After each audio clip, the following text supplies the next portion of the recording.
Reverend Floyd Rose. So we'll get you set up here, and we'll pull you up a chair. We'll get the microphone in front of you. Yeah, sure, go ahead. Ladies and gentlemen, George Boston Rhynes is joining us this morning. George, good morning. How are you? Good morning, my beautiful brother. How you doing? I'm doing fine. Thanks for joining us this morning. We appreciate you calling in and joining us in the studio. I appreciate the nature of your flavor and the flavor of your nature. What happened is that I listened to somebody called me about the discussion that you all was having out here the other day, and I'm going to respond to it.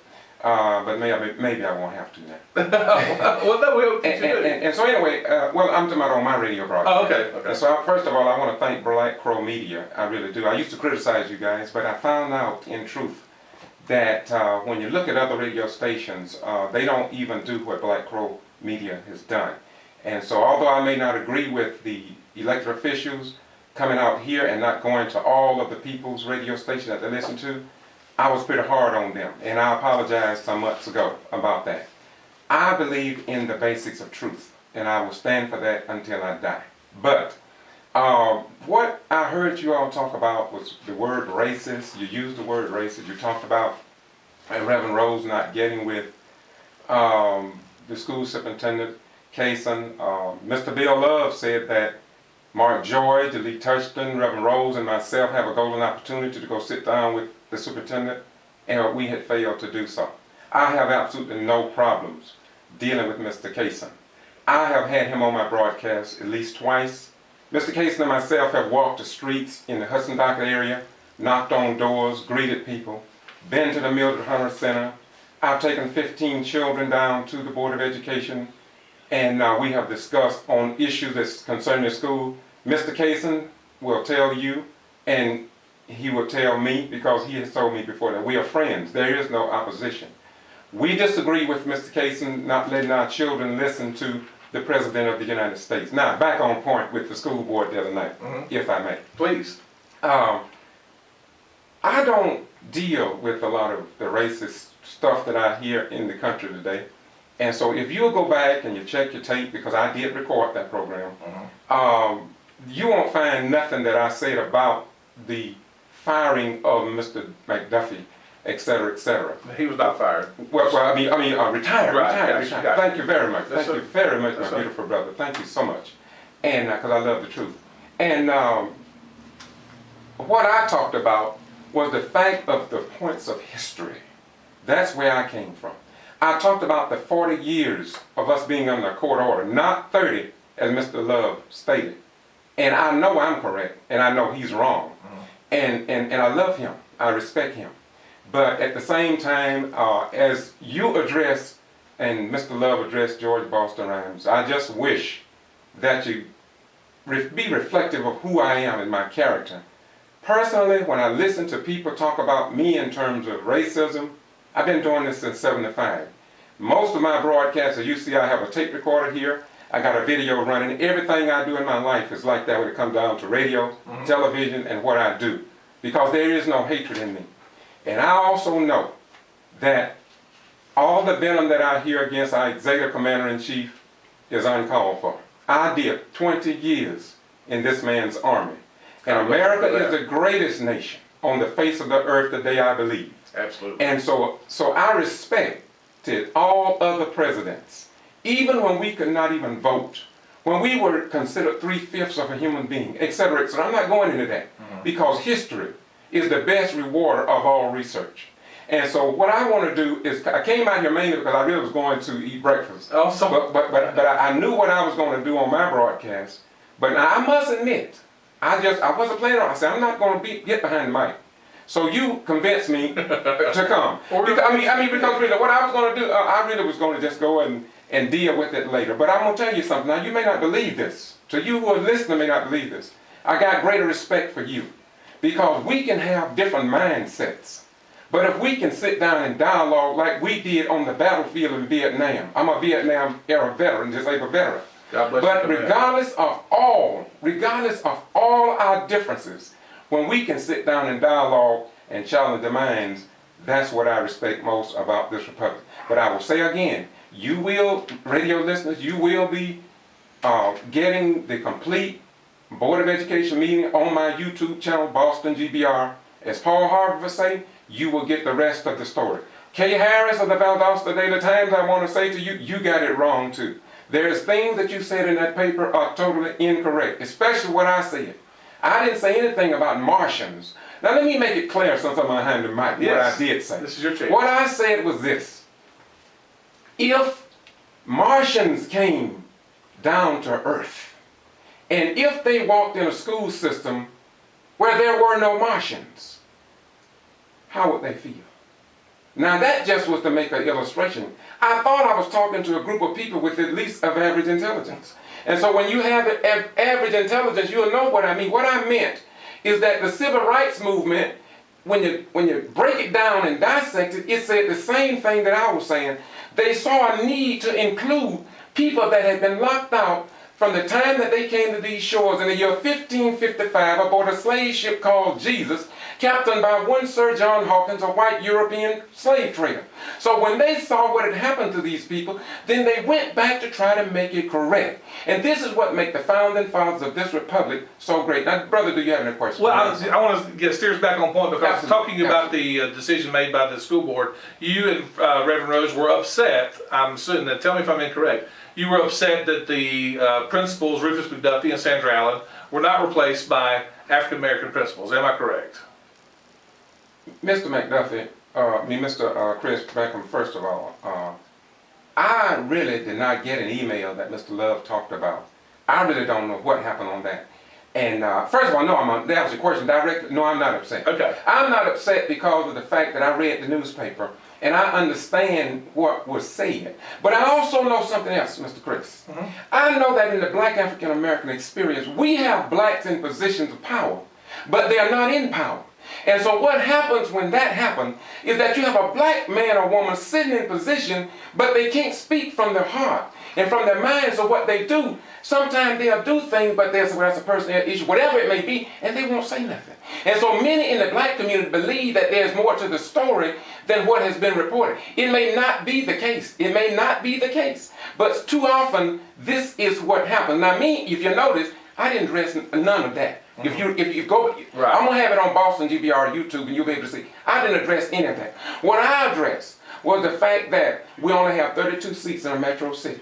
What I addressed was that I was here in 75 and we had racial problems and that police were lying out in front of the Board of Education building, and I said that we are still having problems and issues with race today.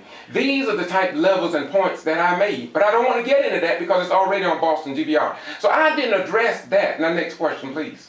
Well, again, whenever you address the school board, what was the reason that you addressed the school board on Monday night? What was the point you wanted to get across? And you know, and I respect you for that. You know why I say that? Because you did ask. I'm gonna tell you, I'm not a smart person.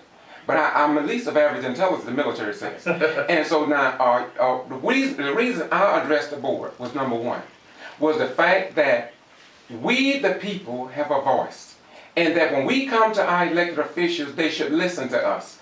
That's why I talked about the 32 seats, which I've been talking about for 3 or more years. When I talked about we have problems in the school system that needs to be addressed. When I talked about how I served my country, when I talked about that we need diversity, and when I talked about the 40-year-old court order, that is an order that talked about the hiring of black teachers. We know that. And so we under a court order. Now I know, and I said this in the paper, I said this at the meeting too, but the Times got it wrong. What I said, the 2 black people, principals, that are no longer, that are retired, right. I said, 2 principals black principals will not make it right. I said, but right will always make it right. And the Times got that wrong. But what I was really saying is that all I've been asking for is diversity in this city. And I don't care where you go, I can prove my point over and over again. I can call businesses out. And when we as black African Americans go into these businesses and we look around and we look for diversity, even in the city annex, we who have eyes, and we don't see any blacks. So this is my point, and this is why I address the board. If you notice, as I said before, you don't see where I talk much about that. But the fact remains that we do need more black principals. Even Ray Charles could see that.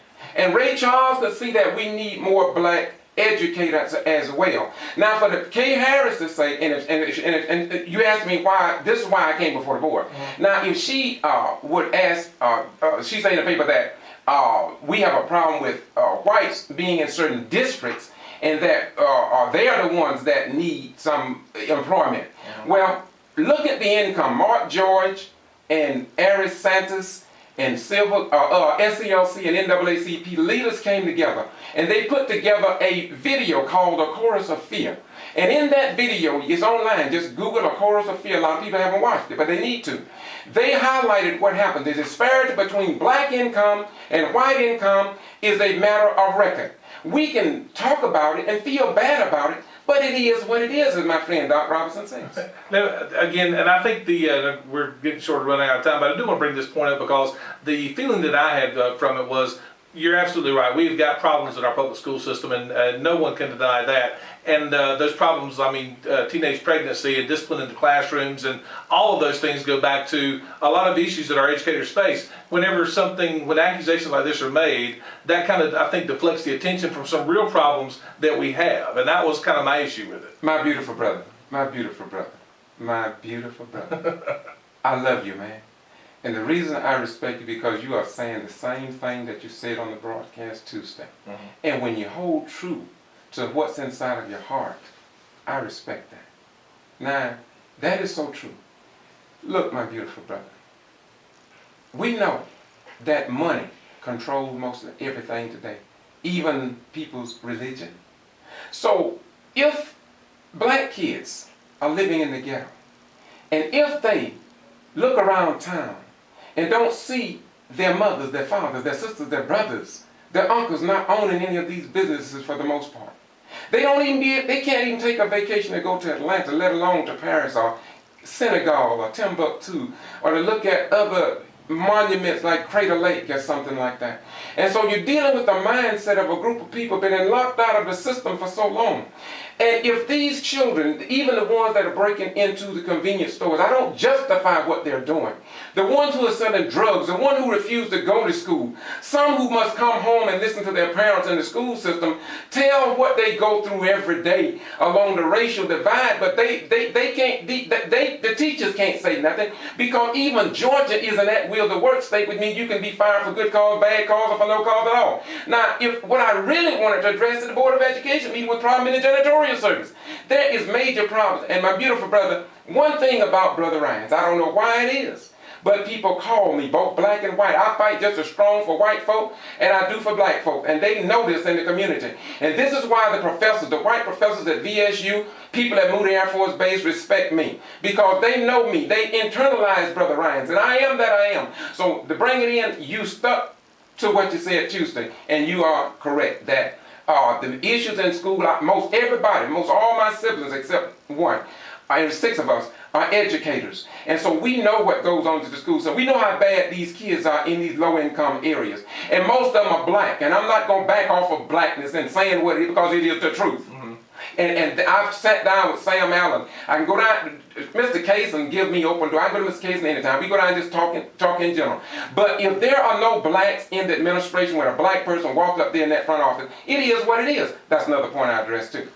Okay, I'm sorry. No, that's okay. We're running out of time, and I'm so glad that you're here today. And if you've listened to the show, and I think that you have, you know that we do always will have all sides to all the arguments, and we're going to certainly continue to do that, and you're welcome to come back anytime. Well, let me close, my beautiful Please. brother.